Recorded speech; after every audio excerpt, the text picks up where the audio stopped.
વાવના અસારાવા દૂધ મંડળીમાંથી દૂધ ચોરી કરતા બે ઇસમો સામે ફરિયાદ. વાવના અસારાવાસ દૂધ મંડળીના મંત્રી અને અન્ય શખ્સે 450 લીટર દૂધની કરી ચોરી.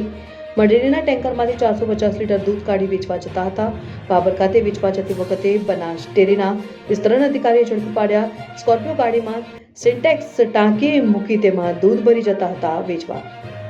બનાસ ડેરીના વિસ્તરણ અધિકારીએ ગાડી રસ્તામાં રોકાવી તપાસ કરતા દૂધ વેચી મારવાનું કૌભાંડ આવ્યું સામે.